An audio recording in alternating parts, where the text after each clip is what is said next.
I'm here with Jim Bingham at the Race and Performance Expo. He's been organizer of this event for several years. Jim, why do you do this? I do this because I like to see our customers come and see what's new and exciting. I want to create excitement and create buzz in this industry, and I want to expand this market base. And you have a lot of celebrities here and numerous manufacturers. Tell us who's here this year. Well, it's too many to remember all of them, but I'll try. I got Vic Eidelbrock and Christy from Eidelbrock here, and Nate Shelton from B&M is here. Scooter Brothers from Comp Cam's here. Scooter's our current chairman of the SEMA board, and Nate is the incoming chair. And there's too many to mention all of them. And you also have a Hot Rodders of Tomorrow organization going on. Right. Tell us about that, and maybe a little bit of why that is important to the industry. Well, the Hot Rodders of Tomorrow was born out of this show in 2008. Vic Eidelbrock saw it in 2008 and nudged me and said, we need to do this across the country. And that was in 2008. We started off with 5 teams that year. The next year we had 35 teams, took 4 to SEMA. The next year, which would have been 2010, we had 53 teams and took 6 of them to SEMA. And last year was 2011. We had 71 teams across the country, and we took 10 of them to SEMA. We plan on taking 12 this year. We already have over 100 teams across the country. And the pat on the back we're getting from this is so large that I would use up all your program talking about it. But you can go to hotroddersoftomorrow.com and see what we're doing. Well, it seems like a worthwhile organization that you've put together here. We thank you for being a leader in this industry, and we're glad you allowed us to be in your presence here. Well, my pleasure. I just want to see us grow and do the right thing here. All right. Thank you very much. You're quite welcome. And our first one up is Nate Shelton. He's from B&M Flowmaster. And also, you get to add another business card to your file there, buddy. You are the incoming chairman of SEMA, so congratulations on that. Thank you.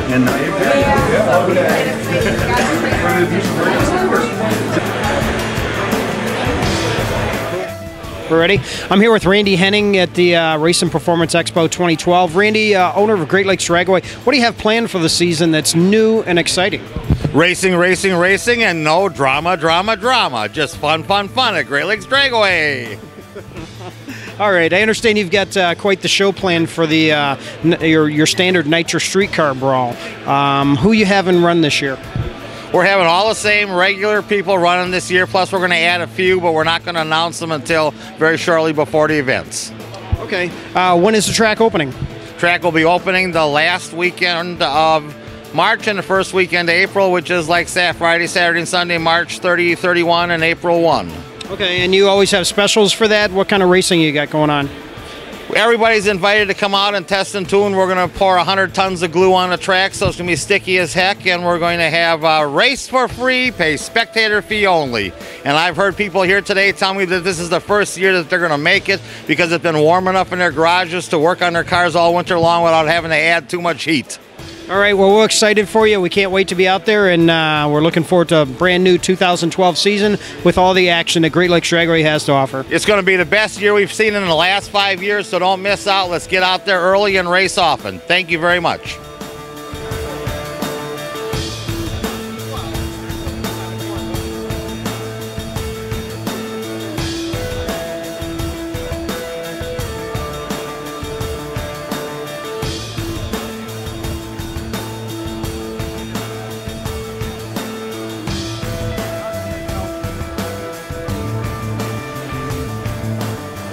I'm here at the Race and Performance Expo 2012 with one of the major sponsors of the GDRA, John Babcock from Power Master Performance, the makers of some of the finest alternators and starters in the world.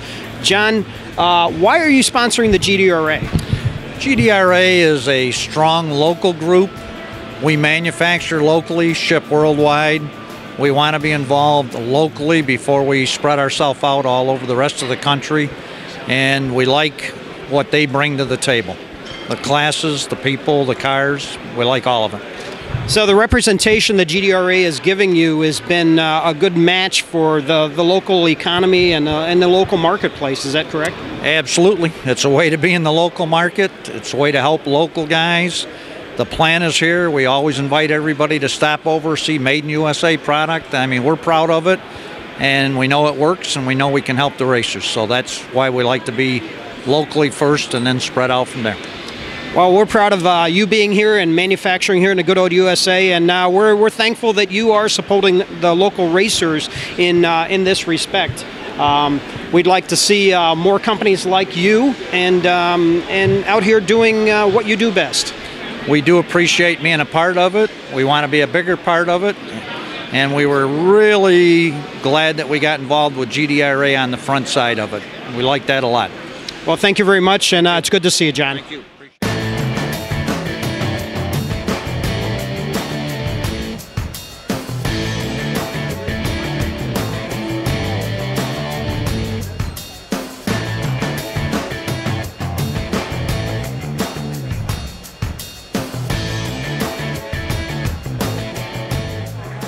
I'm here with Bob Florine, the Vice President and Director of Marketing for ARP, and we're here to talk about some of the things that he does for the local racing arena. You're involved with the GDRA as a major sponsor this year again.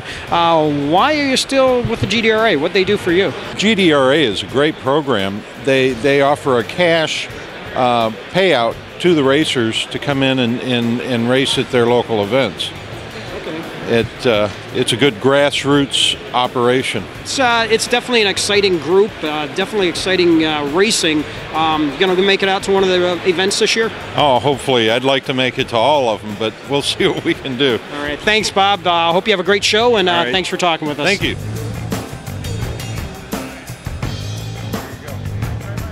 I'm here with Christy Edelbrock, third generation of the well-known Edelbrock family, and Christy and I have been talking a little bit about women in motorsports, and Christy, what do you think about this trend? I think it's pretty great. I think it's great. I think it's awesome, you know. Yeah, the guys just better move over and get used to it. That's right, that's right. You know, you see Danica out there and a lot more racers coming to the forefront, a lot of people even in business.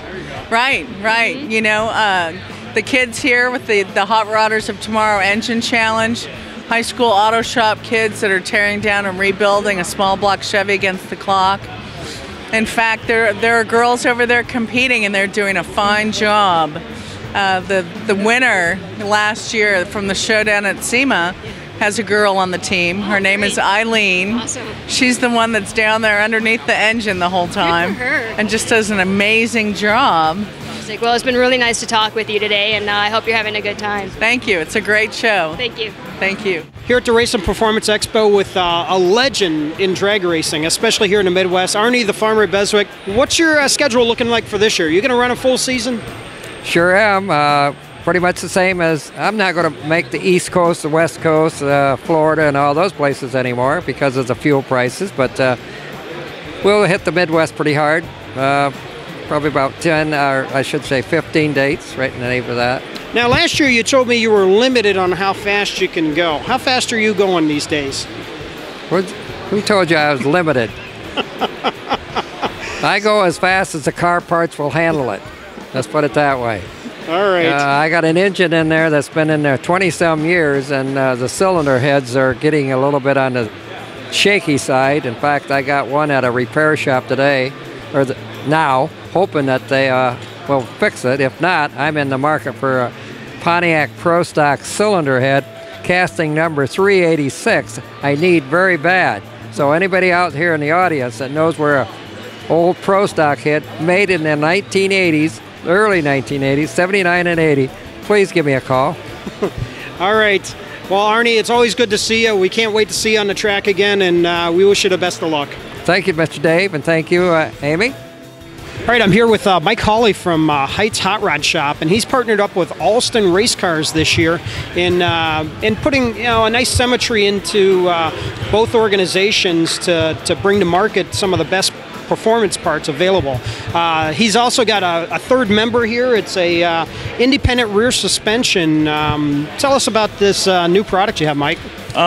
Well, we're displaying the new independent rear here. This is a bolt-in application. Camaros, Novas, Mustangs. We also do it for the street rod market. This one is our brand new high horsepower universal application.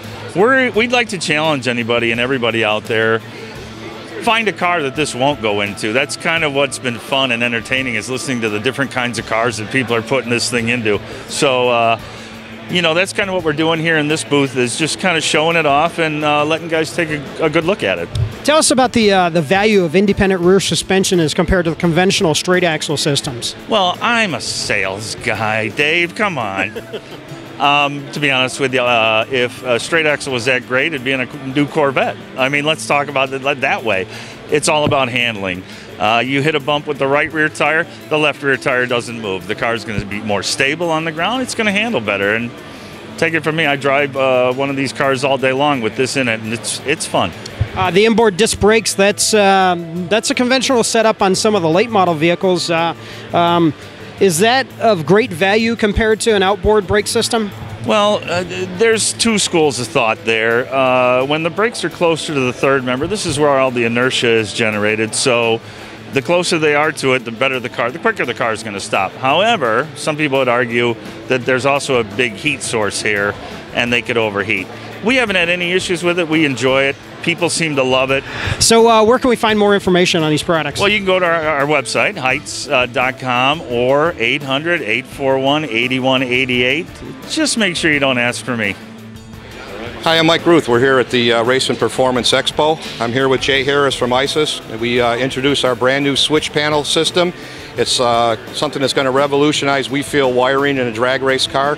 It takes a lot of weight out of the vehicle itself, and I'm going to introduce you to Jay here, and he's going to explain a little bit more about our new system. Sounds great, and I think, Mike, what you hit on is probably the two most important things in racing: weight and performance. And so we can take a lot of the wire out of the car, and we're also using technology that is just a lot more reliable than has traditionally been out there. Relays, they're great, but you've got problems with mechanical things over time, especially in high vibration. We take the relays out, and then to reduce the weight, we let you put the switching in the car where you need it, not in one central location. So a very simple pack of switches.